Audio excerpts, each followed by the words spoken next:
the main problem is whether we could use biomarkers as non-motor symptoms like hyposmia, etc., and the changes in the body fluids, like the blood, cerebrospinal fluid, tear fluid, etc. Well, so the problem is whether we will be able to use these biomarkers for the diagnosis of Parkinson's disease, and that is also the case for Alzheimer's disease, but at the so-called preclinical stage, long before the diagnosing of the disease.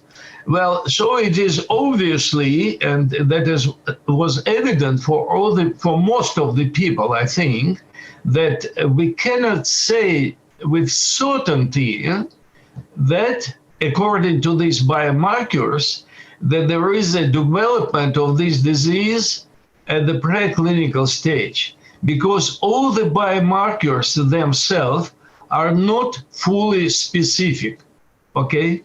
I finally, when I concluded this meeting, I told people that in internal medicine, people, they solved this issue many years ago. And for decades, they make preclinical diagnosis, but basing not on a search for biomarkers, but basing on so-called provocative tests, which provokes the latent insufficiency of patients, of internal organs. And it was usefully used for many diseases like diabetes, like cardiovascular insufficiency, like many endocrine diseases, etc. But it was never done for people with neurological and psych and mental diseases. Well, so I propose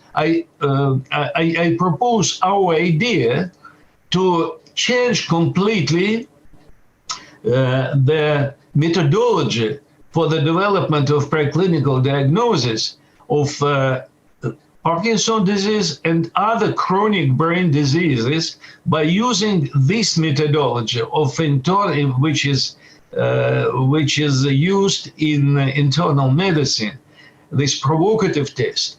And I told them that we have developed already in my laboratory in Moscow, we have developed this provocative test for the diagnosis of Parkinson's disease, but for the moment in animals, okay? And we are going actually to start clinical trials to test whether it is efficient in patients, really in patients at the preclinical stage. That was the summary of this discussion and of this idea.